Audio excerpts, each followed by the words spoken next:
Hey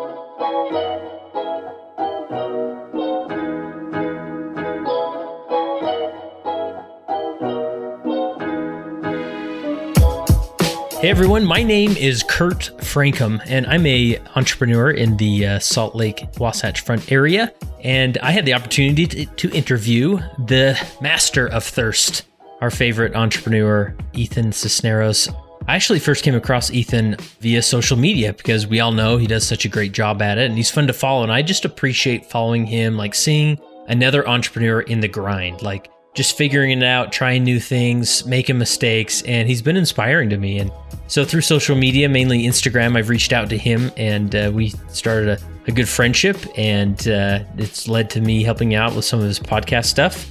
And I run my own podcast called Leading Saints and consult with other businesses about podcasting. And so it was fun to get together with Ethan to do podcasting and talk about it. And he asked me if I would interview him about the thirst story, about the Ethan story. And that's what led to this interview. So anyways, I'd love to connect with anybody out there in the in Thirst Nation or anybody who's a fan of Ethan. I think I'd love to be a fan of you. So you can reach me at all social media platforms at Kurt Hal, Kurthal, and my business is Leading Saints. So here is my interview with Ethan Cisneros, the founder of Thirst.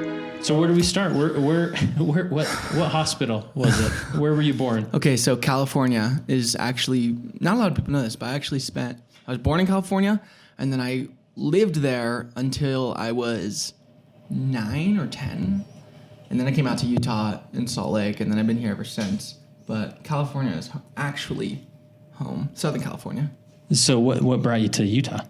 So my dad got a job out here, yeah, and we all followed. So my sister was in like late high school. My brother was just going in, and I was going to be in junior high. And we just sent it out to Utah, and yeah. And what did your dad do? So at the time, he's always done finance for different companies, like Marriott, I think is the one that he came to Utah for. The resorts up in Park City. He did the director of finance for them. Finance guy. Yeah, finance guy. So very, very smart, I would say like conservative as far as financially. Like wouldn't ever do anything I do with investing my money in my business like crazy.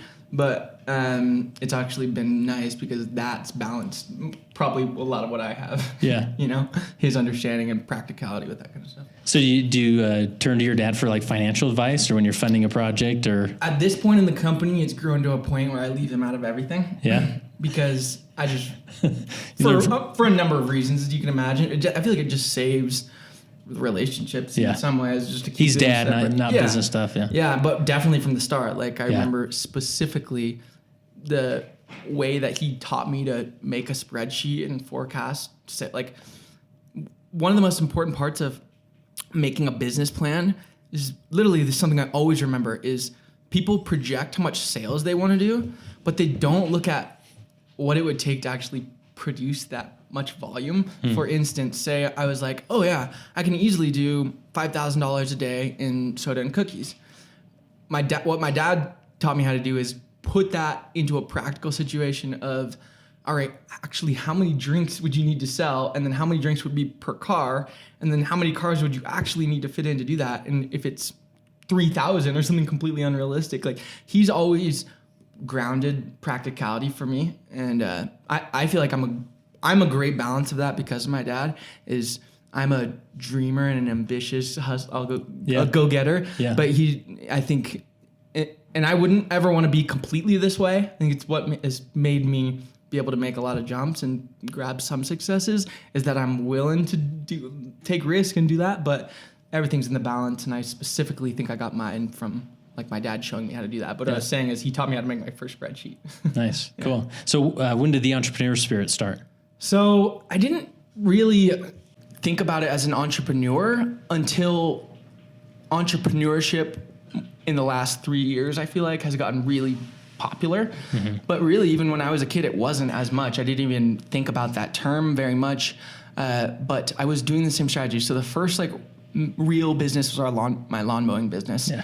I did one of those. Yeah. It's like part Everyone of growing does up. It. Yeah. It's the best money I've still ever made. You can make so much money but just by grinding it out. But I did it. I started it when I was 11. And this was before we could drive and get our trailers and everything down there. So at first, when we just had like 1 or 2 accounts, was my buddy from like the local church.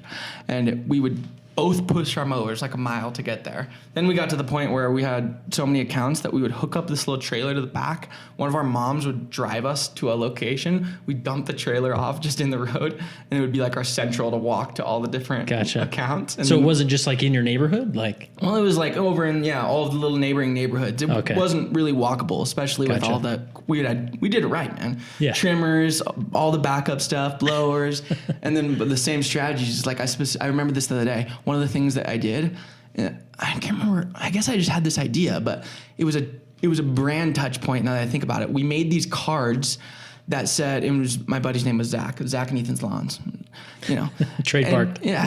After we got to the point, so we were 10 lawns at this point or something. We get to the point where we would just we really felt like a company, and that we would show up, mow the lawn, get the service done, and go. And it would be like, look, we'll invoice you at the end of the month. And I've always just been a fan of providing a lot of value and being really good.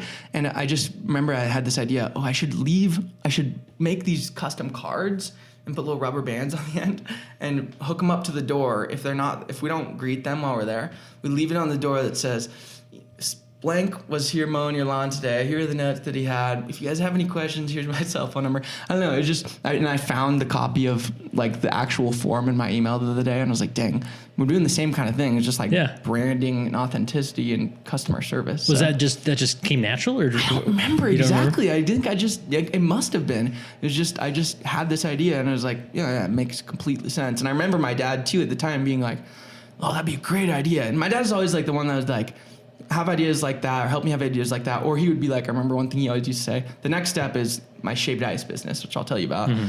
But I remember he always used to be like, you should go up to all the people, because they're on Friday or Saturday night, it'd be maybe 20 different groups around the parking lot eating our shaved ice.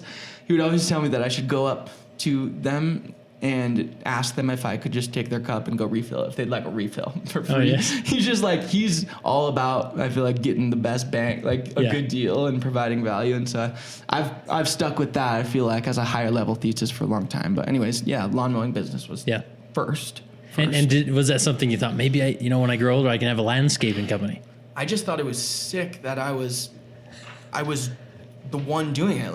I was the one that had all these accounts. I made more money than my friends. I employed my friends.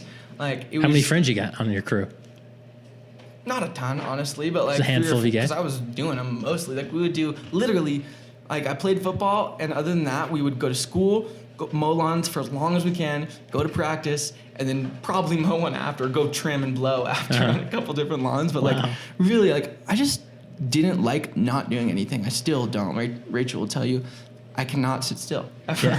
If you follow you on Instagram, you wonder, this guy sleeps at some point, but that's when the hustle started, right? Yeah, and like I was saying, it didn't even feel like hustle or entrepreneurship back then, but it's now kind of that's what's going on. And so did you enjoy spending the money? Was it just did you feel independence, or what was the drive? Yeah, that's the thing is I've never really saved up and bought a huge thing. I've never spent a lot of money. I've never been one. That's never been a huge thing for me. In fact, to this day, I've never made more than $30,000 a year.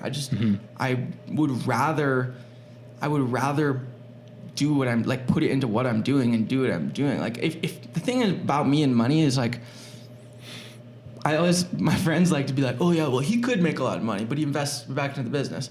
I'm sitting here I feel I'm investing into the business to keep the business alive and flowing in the way I do. And so I don't know, to be totally transparent, I've never cashed out hard. My business right now does $3 million plus in revenue a year, but I still will continue to honestly, apart from making some financially smart decisions, which I'm going to do soon to invest in my future, I'm just trying to build a huge company. Yeah. And that's what I'm more excited about. And so as a kid, was there if someone asked you what you wanted to be when you grew up, did you have an answer? I just not specifically, but I would say I I've always just wanted to like do things big, like just go for it. For instance, like when I played football, and especially in Little League, I was always the one that was so fearless to tackle people that I was like had all the black marks, skids on my head. Or like just in high school, I would try to just throw these grandiose parties. Like for some reason, I just like the thrill of and climb of just doing things better than anyone else. Yeah. Or just the competitiveness of it. Like I was telling you about a new business I'm going into pretty soon, and like I'm gonna be a franchisee. I am so competitive to be like, I can't imagine any of the other franchisees having a more successful store than me. Like it is literally nothing else that's as important to me than making that happen. So I just feel like more than anything, I'm just 1000% committed. Yeah. I've always been committed to whatever I was working on, whether it was this lawn mowing, but like I was saying, school to lawns to practice to literally back to lawns. It just was maybe it was an example that I saw or something, but I was always committed to something and doing it, Yeah. Yeah. So I want to get into the mouthful. The shaved ice business. But before that, anything about your upbringing, your childhood that sort of defines you as an entrepreneur today or as an individual, or even defines the brand of Thirst or other businesses? Specifically with Thirst, the main thing that sticks out to me is definitely not the soda, definitely not literally none of the products at all. You're not like a soda addict or something. Absolutely not. In fact, right now we're sitting in our commercial kitchen where I'm basically, one of the ideas of the commercial kitchen is to bring everything in house, because now that we are opening our 4th store, it's like we don't want to buy cookies and resell them. Like we should be making our own cookies for our stores. I hate baking and making cookie dough. I hate it. I'm not good at it. I have no interest in it, but I'm doing it because it's part of the process of trying to figure it out. I'm trying to perfect the recipe so I can freeze it, ship it to the stores, exact bake time. I'm like, I hate this, but I like the game of the whole thing. So it's just part of it. It's fun. Yeah. So anything else about your upbringing that defines who you are, the business? Sorry, that wasn't exact answer to the question. Well, we took a left turn, but that's good. I would say just a lot of hard work. My dad works late, and it's not like he has a job. He's not an entrepreneur, or there's not anything specifically. I don't know. I feel like he doesn't have more interest really than just being a hard worker. It's not like he's the owner of the company. It's just he gets there at 7 and he leaves at 8, I think, or 7 or 8, which is insane, I think, for a corporate job. But I've just always seen. Specifically, I don't really ever talk about my dad in content, not for any specific reason, but now just talking out loud, it's just such a clear example of so many strategies and tactics I have now. Yeah. The work ethic was obvious. Yeah, it was crazy work ethic. Nice. So the shaved ice, where does that story begin? Okay, so then this is when it got kind of more out there and fun and known I was doing the lawn mowing. I knew that I was making good money. I knew that I feel like I knew, so I was 16 at this time. And I feel like I knew that I was, I don't know any other way to say it than balling out. Like my buddies, I was crushing it. I was doing great, and probably felt like the richest kid in the valley, right? Yeah, I had a business, and stuff. I feel like it's one of those things that's if you get it's the first thing that comes up because it's easy to talk about, same with Thirst, which is humbling, but it's just it's one of those kind of things. I was like, all right, I'm doing good. There was a really popular shaved ice shack called Island Flavor in Holiday. And a bunch of my friends worked there, and this was 16. So I was just getting into where you hang out with your friends a lot and get your license. And everyone would hang out at Island Flavor on Friday and Saturday nights. And I was literally I was hanging out too. I wouldn't say I wasn't hanging out, but I was counting the people and then trying to come up in my head, well, how many snow cones did they buy? And that's when my dad helped me put that into okay, because at that point it's if you want to do, then I started telling my dad, hey, I want to do a shaved ice business. This thing's crushing it. I think I could do really, really good in it. And that's when he's, all right, if you're going to have a physical store and employees and pay, I didn't make an LLC for my lawn mowing business up until that point.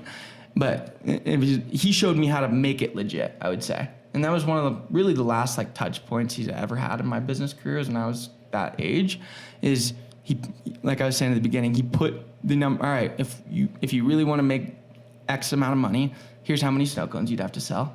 Here's how many hours you're open. So here's how many people would have to potentially come in an hour. And if that's unrealistic, it was a great way of like, it set the tone for me of like, that's how you like see a business, is like that it's there to make money, and you need to think about it practically or else you won't be there. Which I think is honestly a way a lot of people lose, is they look at it more of the glamour of the entrepreneurship and owning the business. My dad explained it to me right off the bat of like, probably because he was a financial guy. Here's how you have to run profit. He didn't teach me anything about marketing or branding or anything like that, but I'm so glad he set that tone, because everyone knows marketing, branding, being loud is my strong suit. And so I'm glad that but I will say that people think I'm a whiz with spreadsheets, just because I've been since then using that template and making it more and more complex and relatable to what I'm working on since then for the last 8 years. Yeah. So, yeah. So what did it take to start that? Like, did you have to go buy a machine? So first I needed a building. So there's these shacks. These aren't like a lemonade. This is like a step above that. You have employees, inventory, you have to pay rent. And so there was an Island Flavor. It was really popular. I started looking for one of these buildings. By the way, I had the lawn mowing money, but not a ton of it. Like I didn't have $20,000. Right. I was kind of just making it and spending it. And basically I was looking for a building. I was looking on classifieds, KSL, and we found a building. It was like 10 grand or something they were asking. And it was up in Heber. And my dad went to look at it with me, and it was beautiful building. It was like nicer than all the other ones. And these are like the shacks that you can actually put on a trailer. Like a and Java move. Joe's coffee shop or a Hokulea. Have you ever seen those? So it didn't matter where it was because you could move it, right? Incorrect, because this one was it was located up in Heber, but it was a permanent structure. Okay. So it had to be picked up by a semi and moved to a new place. And that was the plan? Yeah. Okay. Well, so I went to look at it in Heber. And this is an important part of the story, because this is where I meet my business partner for now. So I go up to Heber. I'm with my dad at this point. Still, it's just funny to think about, because I was 16 when this whole thing, when Thirst really originally sparked, was when I met Sierra, which was when I was 16. And anyways, we went up there. We're looking at the shack. It was previously being used for a coffee shack. It was on a piece of land that Sierra and her husband bought, I think, something like that. And anyways, she wanted to sell it. She had put in her KSL description, would also be open to business partner offers, or a partner relationship, something like that. And basically, I showed my dad that. I was like, what does this mean? Because my dad wasn't going to buy me a $10,000 shack either. He wasn't in a place to do that, I don't think. And he wouldn't have. He wouldn't, that's not the kind of thing he would just all right, here you go. I'll invest that for you. Yeah. And unless I anyway, do what he helped me do, which is, all right, we saw the business partner opportunity. He helped me make an actual business plan that was really, really smart, advanced, because he was good at it. And I really got a good understanding of it. I was like, all right, I could actually do this. I showed it to her. Her name was Sierra. And Sierra and her husband, they have a bakery up in Heber, just right on Main Street in Heber. And they had this shack that was on another piece of property that they owned in Heber. And basically, we got to know Sierra when we were up there looking at it. She's like, oh, yeah, I have a bakery down the road, by the way. Go check it out. Gave me a coupon or something. We ended up sending her a business plan. We ended up getting on a bunch of different phone calls. Long story short, we went 50-50 on the business. I ran everything. She gave me the shack for free, and we split the profits 50-50. Wow. Yeah, and so at first we thought it would be all right, she's just giving me the shack. I'm going to give her cut. I honestly had no idea. I was just going for it because it's awesome. Yeah. But it turned into I think the highest consistent we were doing was $600-700 a day, but it's significant for us. Adds up fast. Yeah. And so it was a seasonal business. We would open it usually in May, I think, and then close it at the end of the fall. But I would have about 15, maybe even 20 employees at a time, because you're open 10 a.m. basically to 11 p.m. That's the way I did it. And so I figured all that out. I literally made so many mistakes. That was really one of the last points that my dad did help me, is getting the pitch out.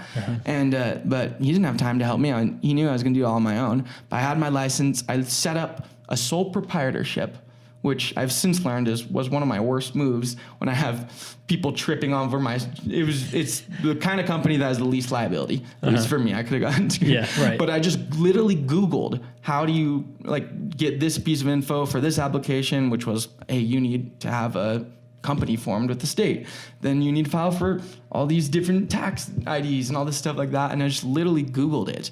And that's how I learned. Like I literally learned by just seriously searching it. Yeah. And that's how I learned, by trial and error, by setting up my first company as a sole proprietorship, since it's changed to an LLC. Yeah.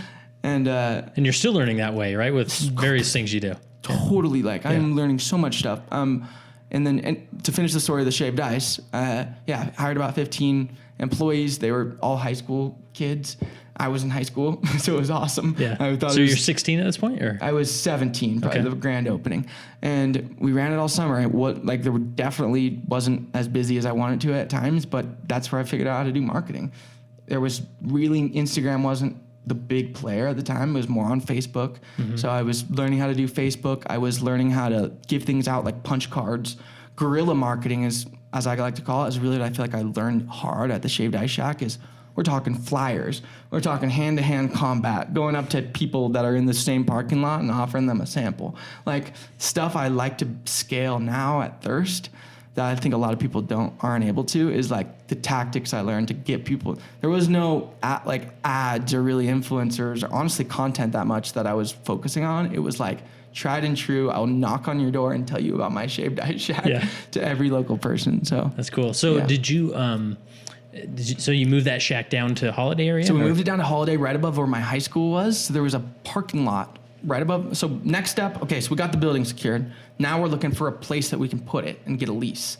And so I'm literally just cold calling pieces. It wasn't that simple too, because I had to find a place I thought was going to be sick, and then I would have to go to the city hall building, which I learned by just going to the front desk. They showed me how to go to the planning department, which showed me how to look up the parcel number of who owned it and whether or not they would allow the zoning to be there of a business.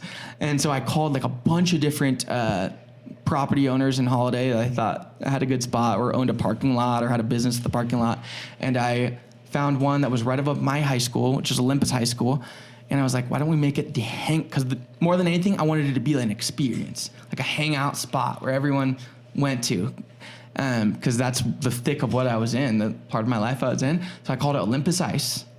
Nice. And I put it in less than a quarter mile above the high school, and that's exactly what it was. So it was the hangout spot, like late into the night, like probably too high school-y, like parking lot type vibe.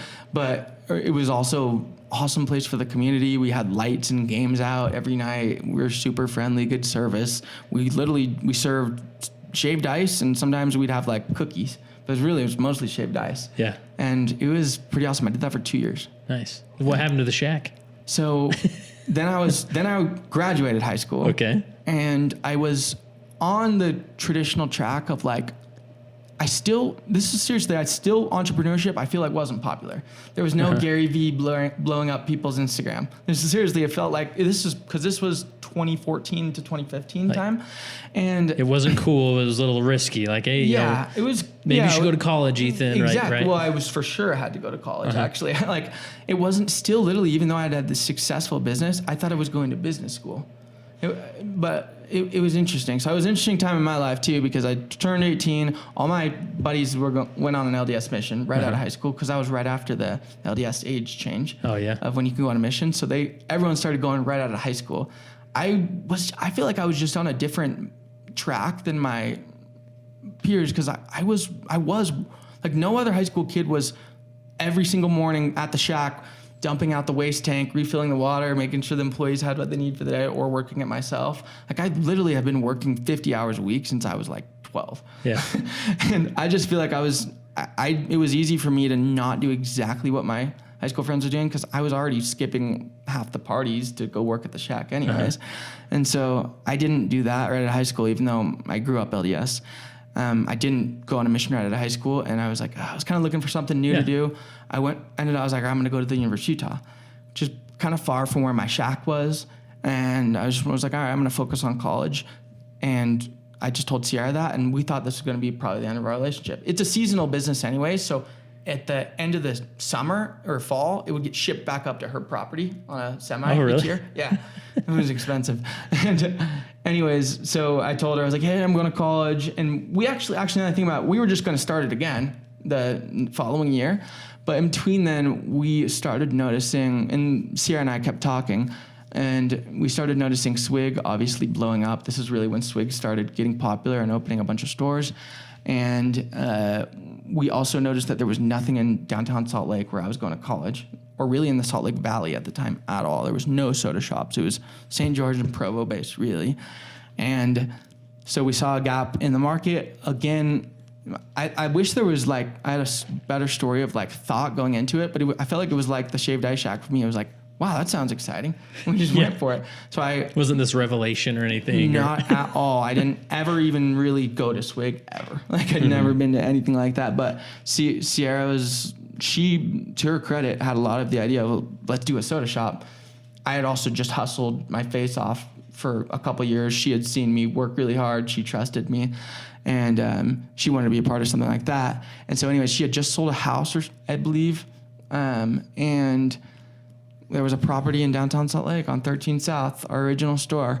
And one of my buddy's parents or something were the landlord, and I got sent it to Sierra. I went and looked at it, knew nothing about a lease, literally nothing. Still at this point, I ran Olympus Ice for 2 years, but looking at it now, I knew literally nothing about anything.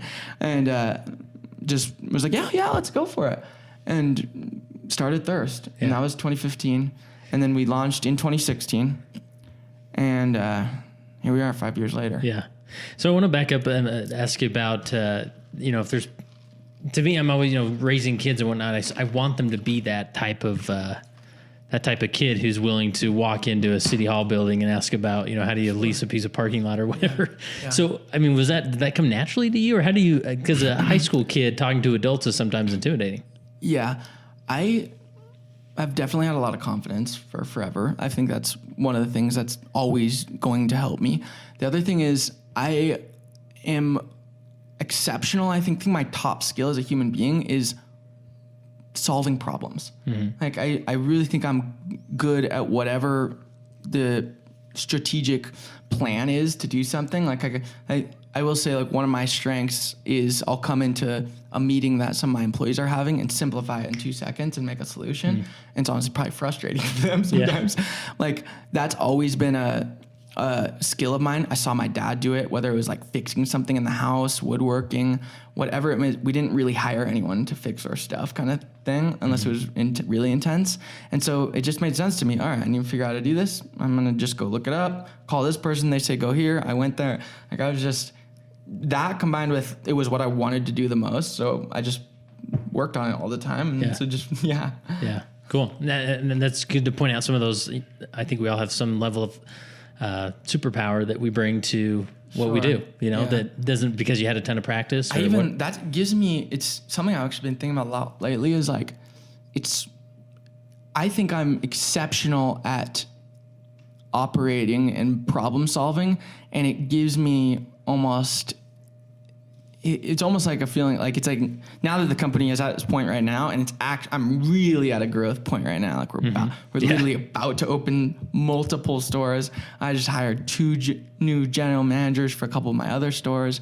Our production kitchen that's going to now feed stores is opening, and then we're opening 2 more stores this summer, which on a different project. It's I'm really at a pivotal point where I'm thinking about plans and operations and strategy a lot.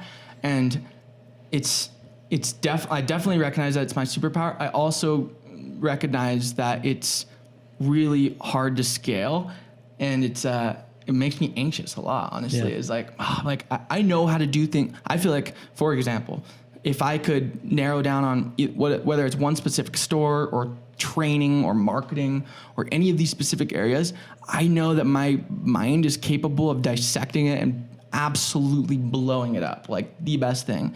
The problem is I'm currently learning as an entrepreneur how to take that and either teach it to people or put my time in the highest ROI places so that it outweighs what I'm having people at a less capacity do. But I think that's definitely my strength, specifically in business, is seeing something in really most any category. Like even with finances, it's definitely my weakness in that I don't value it enough. I don't spend enough time on the numbers because I don't think they're as important in the long run as branding and marketing. But it's a fine balance, because I'm not gonna lie, I've ran it way too close financially, like, because I'm the kind of guy that's like reinvest everything. I don't take any money. I have a crap ton of employees. I have over 125 employees. Wow. Next week with West Jordan, we're gonna have 160.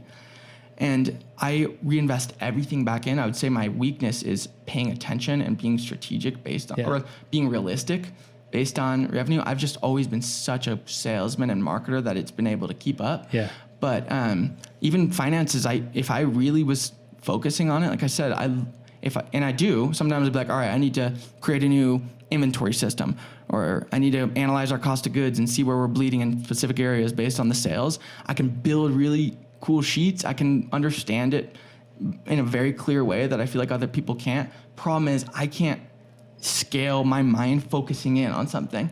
And it's like, so to me, it's like I know it's my superpower, but it also makes me more anxious than anything. Because I'm like, I know exactly how that's supposed to be done. I do not have the bandwidth to get to it. So I'm learning how to do that, because I've always been at my store, blowing up my catering line. But now that I'm really gotten to scale over the last 2 years, I'm like, oh wait, I can't do that. And lately you've been focused on the systems of it all, right? Because that's the secret, right? You have to duplicate the system. I hope. Yeah. Like, I'm definitely not the one do I think I built processes and training and an operational business that is just about ready to be copied and grown even more and more? Yeah. I think I'm above average, just because I think I'm skilled as a business person, but it's definitely not the place I've chosen to spend the most of my time. But yeah, recently I've been like, okay, and I've actually been quieter, like on my own especially from thirst outlets of like Ethan marketing, like offensive strategies from me. Like, you'll see, like, I just noticed today, I'm like, dang it, I haven't even been sending out text blasts, versus 2 months ago, that was my number one thing, is driving sales through text marketing. I'm like, it's just, you can't be everywhere. And I'm learning how to hire people and empower people to do what I want them to do, and the way I know how to do it. And it's intense though. Yeah. It's stressful. So let's jump back to the beginning of Thirst. Did you have the building before you had the brand? It kind of happened at the same time. And there's like, we have a building. All right, let's do this. Yeah, I wish we didn't do that. Online, social media, I feel like wasn't as apparent then. I didn't know, I wasn't educated to know how to do it this way now. If I could go back, I definitely would have been putting out content, communicating, building the brand even before I got, regardless of where the building went. Like a big launch type thing. Yeah. Mm-hmm. But even back then, I really didn't know. I feel like I didn't really know what marketing and offensive strategies were. I'd only been operating up to this point. I'd been doing it, but I didn't really realize I'd been doing it. But it was a year, 2 years into Thirst when we literally started, like, we're really busy now. Like I was saying, we do significant revenue. We have 3 stores and a catering line that does that revenue. We didn't do that before. And we were losing money for the first at least year and a half. And I was working every single shift, literally every single one, and seeing every customer open to close. Then I was like, the question was about the first part of Thirst, right? So this story is appropriate. The first 2 years of Thirst were not busy. It's actually a common misconception. We got popular after a lot of time not being popular. And it was hard because I wasn't making any money. The business was losing money. I was stressed because I was the operator and entrepreneur behind someone else's investment at this point. I have to pay employees and rent, and like, here I did bite this big boy chunk of a business off. I was 19, and was college an afterthought at this point, or then I was going to college. Okay, you're still going. I went to college like a normal student. I would say I was definitely distracted, but like a normal student for the first 2 years. And I would argue that it was the only reason I did that is just because I didn't know that I could do and be who I was almost, because the first 2 years I was doing marketing, but I didn't really understand. I didn't understand how much marketing and branding is like you get out what you put in. And so 2 years in, the company was losing money, and I was needing to take money from my business partner that was kind of her role, is more hands off and help it get off the ground. And I was going to operate everything and build it into this company, and she was going to help me where I needed. And 2 years in, this is when my mom, so I'm really close with my mom, although it seemed like I only work. I prioritize what I want, which is my relationships with my girlfriend, my family, and my team and my business. Like, that's it. Yeah. Like, I don't really need to do anything else. I've learned over the last few years. And you work with your girlfriend too, so I that do helps. Work with my girlfriend. Yeah, it helps a lot. You don't have to be like, I got to get home or yep. Anyways, I'm super close with my mom. She ended up getting sick. This was in 2016, so shortly after 2018 actually. Sorry, 2 years after we opened, like I said, and she had a brain tumor. Whoa. Yeah. And on top of all this, you're juggling and but the thing is, I didn't really I was just kind of like letting it happen. Like, looking back, I'm like I know how to tell anyone how to get people to the door in their business. I know how to do it. I sometimes think back, I'm like, why wasn't I doing it? I think it was several reasons. One, I was still really a kid. I was trying to live the college life at the same time while working 50, 60 hours a week. So that was something that got me distracted. But I do think number two is that my mom got really sick, and I mean, she had a brain tumor. She had an incident happen. They ended up giving her a CAT scan. They found cancer, which is stage, I think, 2 or 3. But it was really serious. She had to go right into surgery as soon as they found it, brain surgery, and came out, was paralyzed on the left side. Whoa. At least right when she woke up. And it was like, I feel like it was definitely a perspective shift for me. I compare it to what I've told before is like, what happened to me then was basically the fact that there was no other alternative other than going to work and fixing things and trying to get better in my mom's situation. Mm-hmm. Meaning, okay, she's sick. She's in surgery right now. We're sitting out in this waiting room. I can be sad, or I can go try to make things better. Like, there's literally two options. Like, I think it gets honestly overthought, but I was like, oh wait, like, I can either figure out how to fix this myself and referring to my business. The comparison is that my mom got really sick, and it was through my dad and kind of my siblings, our relationship then. I was like, we can either just let this suck and, not have that much time left with mom, or we can make the best out of this.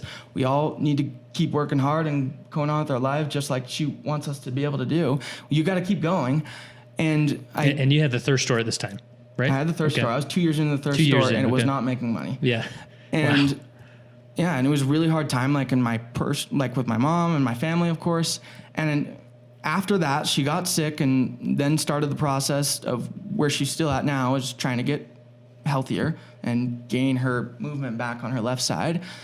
So she's been disabled ever since. But the fight to move back from such an experience like that, I feel like taught me a lot about what I do in business too. Because like, really, at the end of the day, if I basically learned no one is going to, I'm not a kid anymore. No one's just going to send people to my door right now. There's no way, and people can't keep helping me get money for forever. It's either I'm going to figure this out, just like my mom's going to, or the business is going to die. Yeah. It's really that simple. Wow. And I started getting into the mindset of, all right, how do I fix this? And I literally remember myself, I don't know why I was doing this, but I remember I worked every shift, and I remember watching Netflix because it was so slow, and I was the only one in the shop. Literally, it's crazy because now we have 7 people working at once to move. So you were the only one in your store. I was the only one in the store. And no customers. Yeah.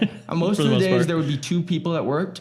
Me and a closer. I would work open till like 7 or 8. They would work 5 and close it out. But I remember specifically sitting in the in the kitchen and watching something on Netflix or something like that. And that just stands out to me because I would never do that now. And it was after, I feel like, that life event where I never, ever wasted a single second while I was losing something or while I wanted something. I was like, here I am having this, looking back, I'm like, what was I doing? I had this business losing money. There was not customers at my door. Why wasn't I going out and trying to get more? Flag cars down. I don't know what it yeah. was, but something happened. It was either that event itself, which that's what I think it was, or something of that similar time. But I think it was that made me be like, all right, well, no one's gonna fix this for me. I'm actually a big boy, so if I want this to continue to live on, then I gotta go find customers. That's when I started tripling down and staying up until my fingers bled, DMing people on Instagram and flyering doors and delivering to every local business and literally just doing every single offensive strategy I could literally think of. It's basically what I do now, exaggerated. Like people see what Thirst do now, which is in general, I think we do more than our competitors. We do more specials, we do more features, we post more on Instagram. We are just doing more things to try and be good. We're always developing our products. We're always always trying to do more marketing and things like that. I was always at that point forward, I was always trying to do more and bring people into my business. And what I was saying is that it was exaggerated when I had one store because I was doing everything. Every type of strategy you could do to go from a business losing money to one that's been one of the most popular stores in Salt Lake is completely obsessed with not letting a single second go by that I could use to bring a customer into my business, basically. Because that was it. It was like, I need customers. It's simple. Is how do I communicate to them? And so that's when Instagram started to get really popular, and I just went all in. I started posting a ton.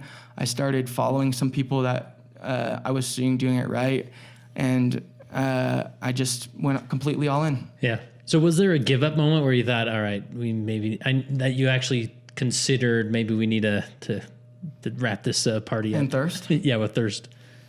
No. Because it sounded like that moment with your mom, it really it launched you off. Like you were like, let's do this. Yeah, and I didn't realize at the time, and it's still hard. Like I was saying, like I can't put my finger on it. Yeah. But it makes sense to me really when I think about it of like, because in that moment, I remember thinking in my own head of like, all right, there's really two options here is we almost give up and it's no more for my mom, or we're all going to fight back. We're all going to be part of the process of getting better.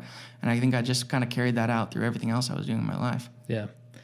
So where is there any story behind the name Thirst? Thirst is the only good part about Thirst, the specific to the name, is that we didn't call it Sodalicious or Swig Dirty Soda for a reason.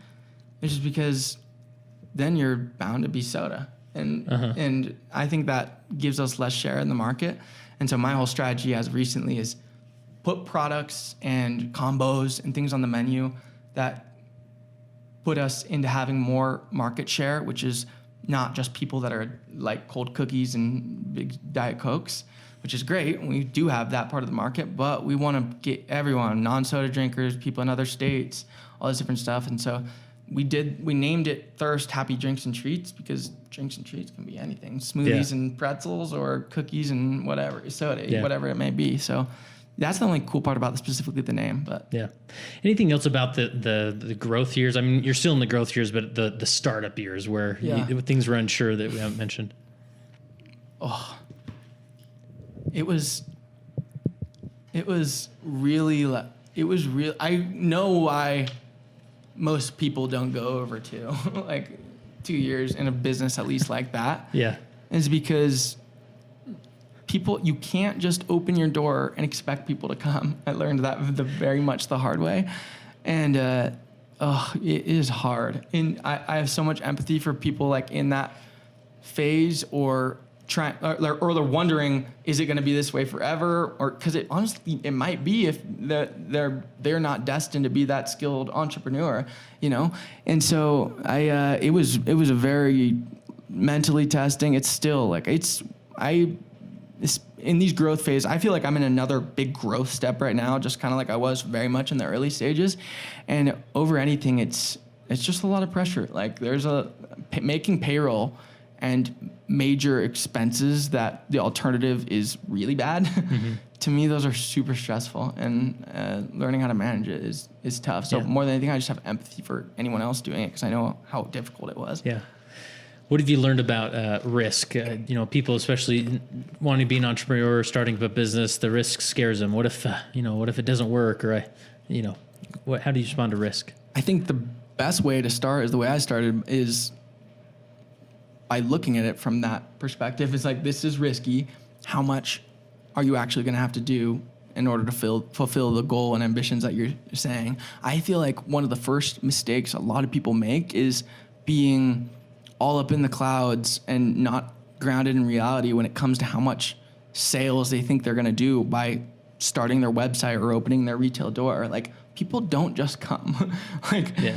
Although during coronavirus, most drive-thrus are actually busy just because people want something to do. In general, I think it's a general rule to say that just because you open your doors as a business, that people are going to come. And so that's like, it seems obvious, but it's so like, it's the reality. It's like, okay, you think you're going to open this pizza shop, but do you know how many pizzas that you're going to have to sell, and how are you going to get that many people when there's people over here that are doing it already? And so I think just practicality and reality is like, because really, I'm the biggest risk taker ever. Like I said, I run things really lean. I am always reinvesting hard back into the business. Like, I'm opening 2 stores, and I didn't raise any funding ever for Thirst. Oh, really? Yeah, I've done everything out of profit, and that comes. People don't understand. I feel like that. You look at the numbers of how to run a store. This specifically, I feel like business or restaurant owners relate to this, is you look at the numbers of how to run a store. You have revenue, you usually have cost of goods, labor, and fixed expenses, overhead. What isn't on there is every time the sink breaks, or that may be on there, but it definitely doesn't include, for most businesses when they're looking about it, a full-time marketing person who is one of the highest paid people in the company. I've done things like specifically that, or opening more stores, or building catering bars, or buying new equipment, or spending money on ads, or spending money on cameras and personnel to do it. Like, I have reinvested everything into making it is what it is today. So the reason I've been able to do it at the speed that I've done over the last few years is because I have taken nothing out of it, and I have put everything into the places I thought was going to be best, and I really went for it. So I'm a big risk taker, for sure. Most small businesses, especially back in the time when I just had one store that didn't do very much revenue yet, I hired a full-time person to help me make content and become the best marketed company ever. That was a massive risk. And so I definitely am a risk taker, but I think it's grounded with reality, and that's super important. Yeah. So what's the end goal then? Is there at some point you hope that you'll have that payday, or is there a sell date? Is there a big blow up date? What's the end goal that drives you to this, other than maybe it sounds like the competition of just doing it? I was going to say that first. Like, first off, now I feel like I'm in the game. I want to win. I want to crush this game of business and entrepreneurship part of career life. Like, I love that now. I'm in it now, and now it excites me, which wasn't a thing that I've had for forever. So number one, I would say that's always going to drive my future plans, is being the top. Like, I definitely want to be one of the top entrepreneurs. I don't think that me like always wanting to go for it and be the best and do the next best thing always has to be in business and entrepreneurship. Like, I love the adrenaline from like action sports, or I'm just not completely set that I'm going to be an entrepreneur business 100-hour a week in the grind for the rest of my life. I may be, because I might just be so competitive and love it for forever. But I can also see myself building a massive compound with skate parks and dirt bike jumps and a fun house. And I love anything that's just grandiose and out there and just ambitious. I love it. Yeah.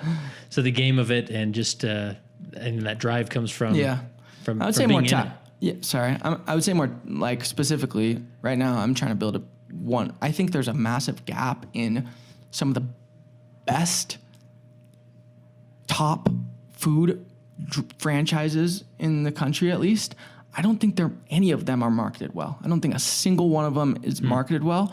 And I don't really care about the product. I think my product now can work. I think now that I added pretzels to our menu a couple years ago, and then we just added beignets full-time to our menu, we've really rounded ourselves out as a full treats and experience, similar to probably how Sonic's menu was at the start. And that's the vision I have for it, is because I think anyone in any state can go and come into my store and love it and come back really soon. So now that I have that, right now I want to build one of the biggest food drive-through franchises, probably. Maybe it's I just call it franchise because I feel like that implies like big food store drive-through chain that you know of.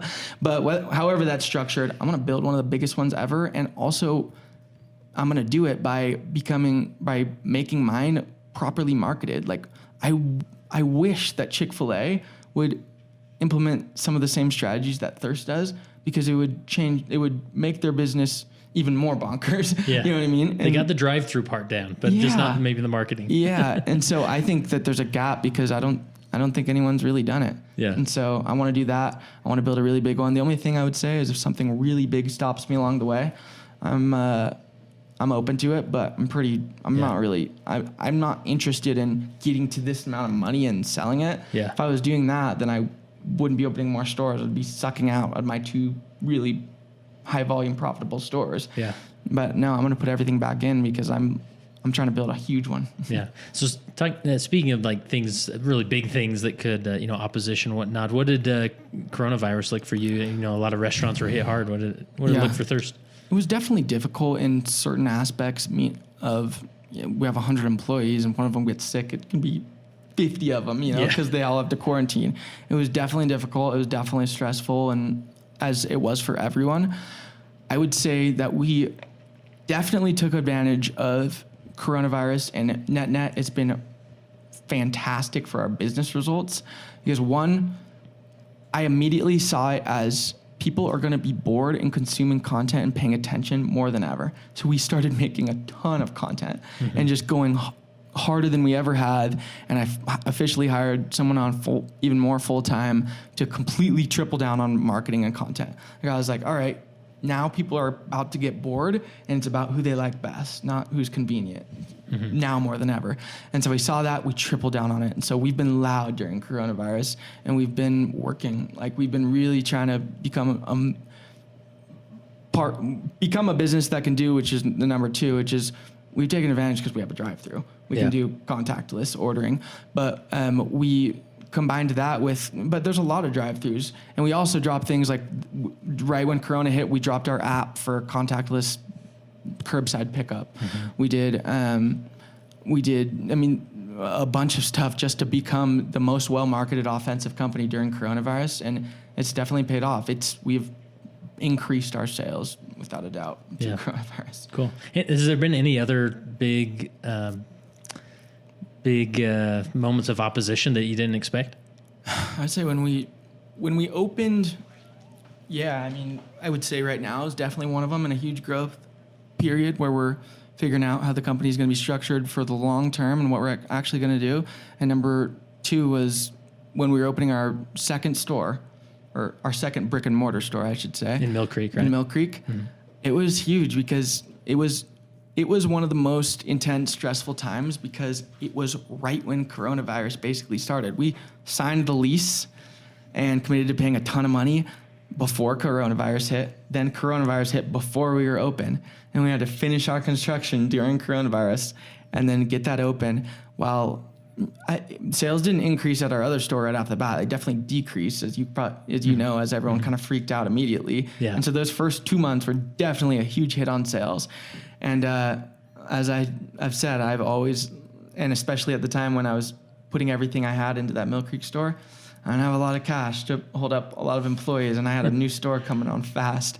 And so I would say that was a super pivotal point. Yeah. It was intense. But again, I think you go back to just the skills like you talked about when your mom went through her health struggles, that he's like, I can either sit around and lick my wounds, or I'm going to double my work and it's like, make it happen. What's the alternative to what we're talking about? You know, and it's just like, all right, or we could sit around and cry about it. Yeah.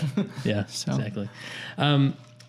Tell me about, some of your marketing. I'm a marketing geek, and I know that promotion and marketing is at the core of the success of Thirst. And so, like influencers, what advice do you have about a business using influencers?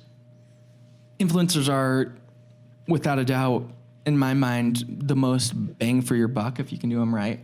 I think they're also one of the most powerful that there is right now, mostly because I always give the example. I'm also a fan of running paid ads, but I think you scroll through your Instagram feed like this fast. When you see a paid ad, I think natural is to go like that fast. But when you see your favorite influencer, aka your favorite podcaster, or my favorite entrepreneur, or someone's favorite fisherman, you literally slow down to half the speed you would even look at it of your friend's post that isn't an influencer. Mm-hmm. And that post of that influencer is probably sponsored in some type of way. That means the value in that piece of advertisement is incredibly valuable, and that pairs with, it's usually cheaper than running a paid ad campaign to get that same amount of customers. So it's cheaper than almost any option, and it works and is more powerful than most any option. I think the way to do it is to first decide where you're selling. And for me, it's a local community. And so that's the number one thing with influencers. If they're not in Salt Lake, they can't buy from us. So it's pretty simple. And so the way to do influencers is find the ones that are going to work. And so there's a million things that go into it. But we use, for local, we use the search function on Instagram, see who's popular posting in the area that we're trying to sell in, and then go there. If I was doing it for a online business that sells like kids' toys, I would just go find any mom based on a hashtag or based on a subject or something and explore that was super popular and hit them up that way. But we do influencer marketing super hand to hand. We hit them up through DM, and we value it pretty much almost over any strategy. Like honestly, the strategy that we do when we find any influencer popping off, or pretty much with any influencer in Salt Lake with a solid amount of following and attention, they all eat free at Thirst for forever. Like they've never paid. Like if we see someone getting popular, we immediately message them and tell them we never want them to pay again. It's specifically to our model, something that our products are cheap, and it's something that we can flatter people by offering it to them. Yeah. And it means a lot. And so it actually works really good. But you can do that in a number of different ways, coupons, or just the fact also that when an influencer from Salt Lake gets a message from another human being from Salt Lake named Ethan that is trying their best to build this business, and would they be willing to come by for a free thing, they usually say yes, if you're actually genuine about it. And so my thing with influencers is you got to find the ones that work for you based on the things I talked about. And they're just, over anything, they can drive business results to your door like anything I've ever seen. Yeah. It's crazy. And are some are some harder to work with as far as like they want like an agreement and I need this much, or and honestly we pass on a ton of them. And especially more recently, this is my media kit, this is how much pays for what. I'm not against a media kit, but we just make that decision in the moment. Like, do I think they're the most powerful? Yeah. But I don't think it's worth paying $1,000 for a story sometimes for most influencers, you know? And so I value it over everything, but that doesn't mean I'll pay anything. Especially recently I've learned that. I was like, I can send a text to every single person who's ever been to Thirst for that same amount. It's going to do better. And sometimes not. So this is the way I would explain it to our marketing team is like, we just weigh the value in every single deal. First, we always ask if we can trade something like cost of goods or anything we can do for them, cater an event for them, anything like that. But second, if we try to align our values with our interests with them. If they're interested in our product and they live locally and they want to come anyways, and they would love to never pay again, then perfect. Let's get a story up every time you come. Yeah. But if maybe you're not really into our product, but you have a lot of followers in your community and you want to send us your media kit and you're a interested in getting paid, we'll decide whether or not that's worth it. Yeah. And so usually it is, but sometimes it's not. So it's really valuable, but you got to be careful. Yeah. And then do you ask them to, that they actually talk about it, or you just say it's free and we hope you talk about it? Well, it depends on the size. I think one of the ways I've hacked getting into bigger, larger people to like me, aka influencers, is not asking. Like, especially if they're really big, everyone's hitting them up. If Ethan just slides in and is like, hey, so for example, like someone who's posting in Salt Lake, if I slide in and just like, hey, I really love your account in Salt Lake, I'm just trying to become part of the community as well here. If you and your family are ever looking for something to do at night, come by, and your order's always going to be on me. Don't ask them for anything. Just introduce yourself, make it super authentic. It's all about giving for them. Rarely does someone do that and not give us something overwhelming. Like, literally, I can think of a specific example of this girl who had like 100,000 followers and probably gets hit up a ton. I went in with a very similar ask of give. I like to add things that flatter them. Like, hey, I like your account because of this. I like your strategy of content because of this. And I don't ask them for anything. And I remember she specifically came, did a photo shoot, and posted it on her feed because I think she probably needed a piece of content, and she loved my approach, I'm guessing. And so I think the lighter approach and not asking is really good for bigger influencers. With smaller ones, we have learned that you want to get really specific and clear about what you're getting in return, and especially if you're going to pay them. Like, all right, we're talking about this specific kind of post on the Instagram, a story or a reel or whatever, combined with, of course we want them to do it the way they do, but sometimes we'll get hit up, we'll post about you guys, and it's really just like kind of like a mention or like a subtle tag. It's like, you want to make sure you're getting your value out of it, but it can be really valuable. Yeah. Anything else about your marketing or systems that would be worth mentioning, or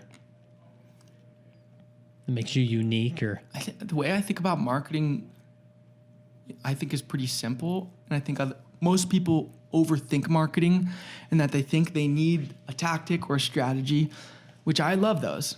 Like, I love text marketing, and I love lead form ads on Facebook, and I love Instagram story swipe up paid ads running to people that are getting married for my catering. Like, I'm really tactical, but over anything, it's just about talk. It's about communication. Like, it's called communication for a reason. You're supposed to be talking to your customers.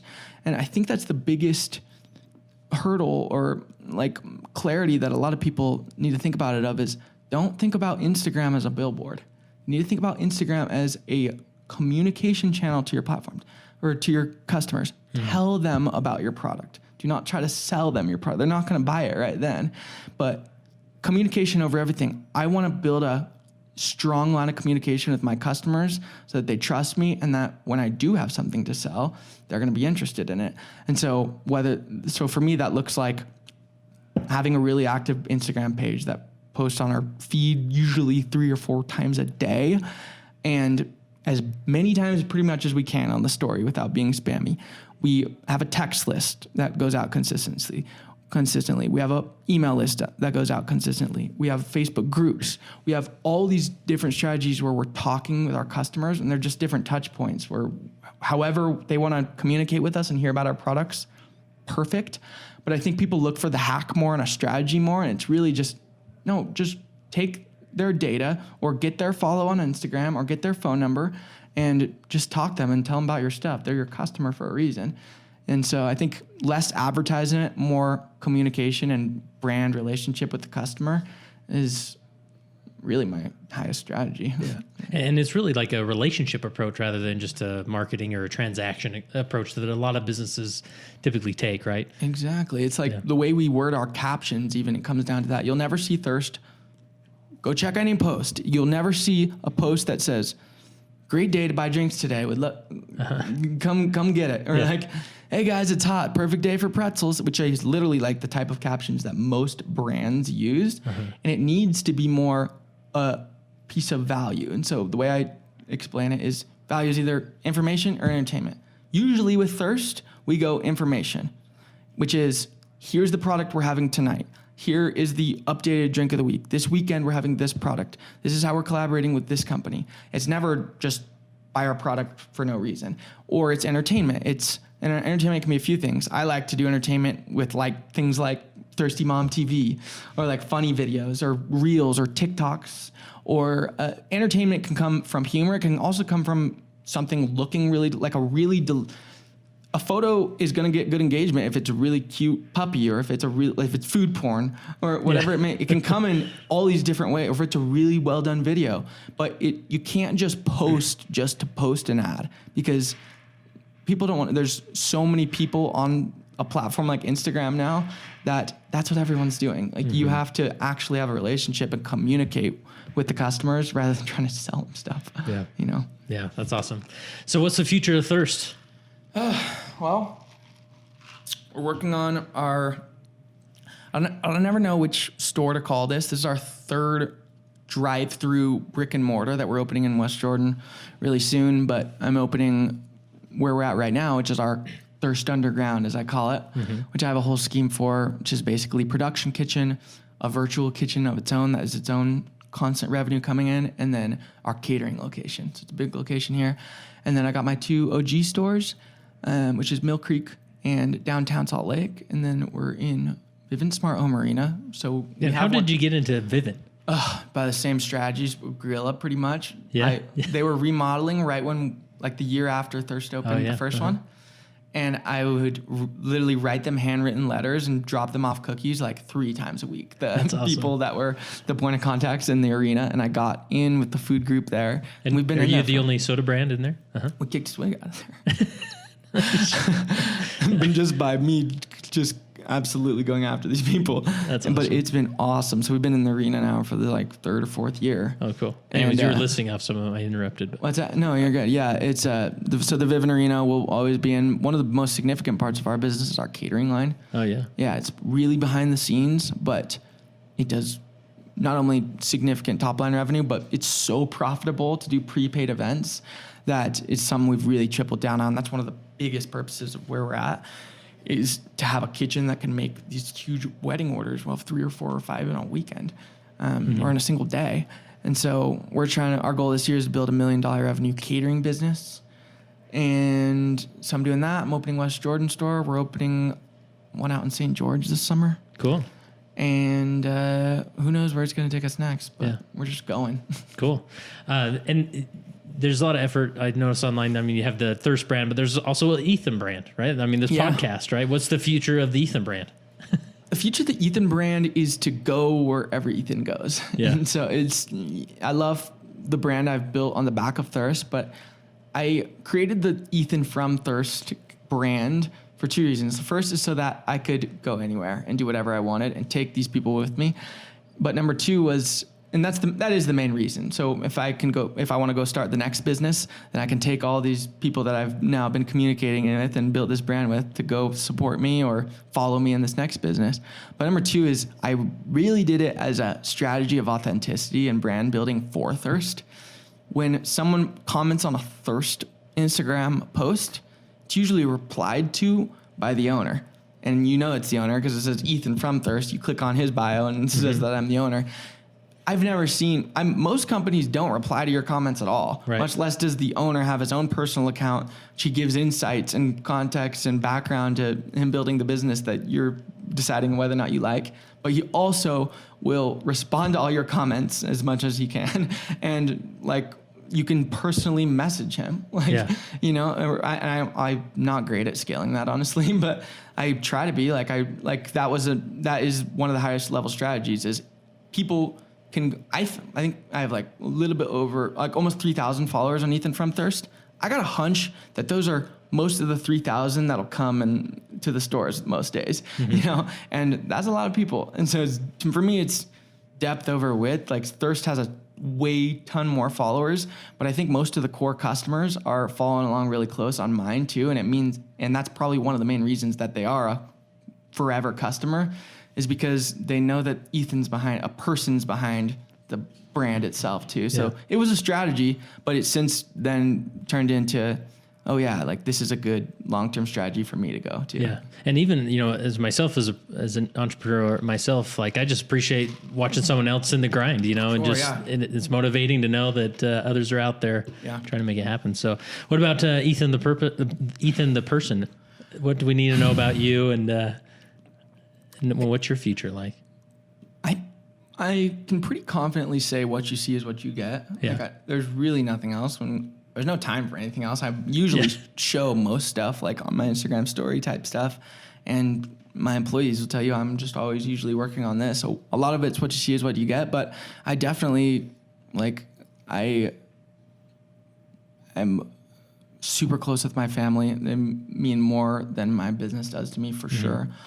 And that would be the only thing that would ultimately distract me from relationships and the game of playing business. Like I'm never home at my house. I neglect things like my personal health probably for this, and maybe I won't for forever. But like what you need to know about Ethan is he's just all in working on this. Like more, I couldn't be more incredibly passionate, competitive, and driven to make this thing work at this point. Like I am so incredibly committed. I don't even think anyone understands the level of where I'm at. I've definitely, I punted, I've let a lot of other things sacrifice for it. And so I'm committed. That's what you see is what you get. Cool. So I got one more question for you, but before, I'm just curious, is there anywhere we didn't go that you hoped we would have gone, or a question I should have asked, I or really liked it. I'm trying to think. part of the story we didn't mention, or I think the story is covered. I think one of the biggest things of like that is my strategy is being a kind human is definitely one of my strategies. Like I think I'm different, even though sometimes it might not show from like a first glance at my page or one of my videos or stories, than your average 23-year-old entrepreneur.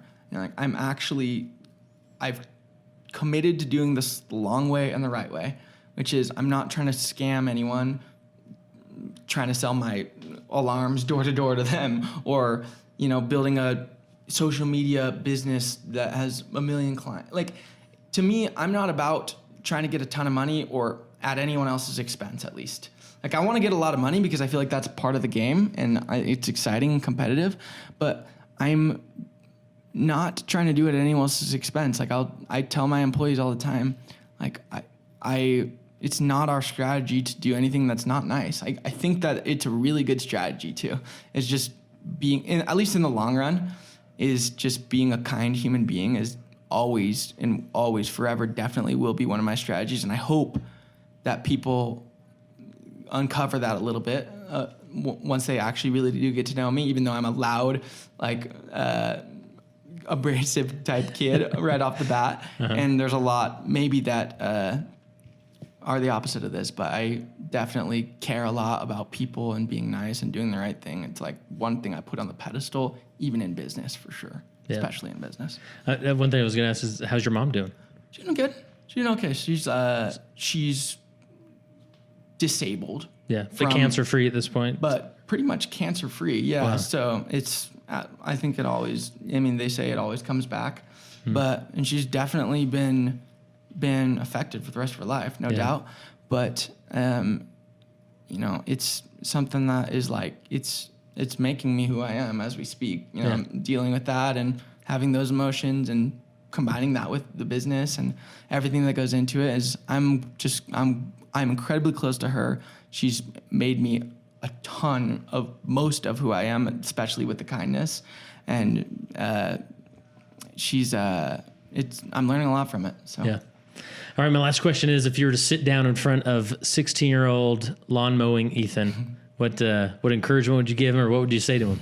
I'd say be realistic the first couple of years and learn how to do marketing, because you'll be rich by the time you're my age. If I was talking to him right now.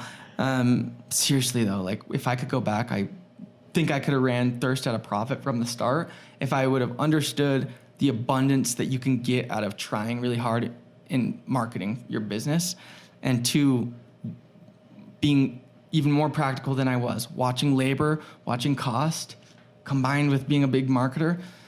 That if you want to win, it's in that balance. I'm figuring out the balance as we speak on a bigger scale, but if I could go back I would tell that kid, dude, you're going to be rich. You just got to make sure that you're balancing everything along the way. And so I'm glad I wouldn't have learned how to do it, I don't think, or at least be at the skills point that I am now. I'm still trying to get better if I didn't, but I'd be like, dude, just focus up, watch all the areas because they all really matter. They'll make a big difference.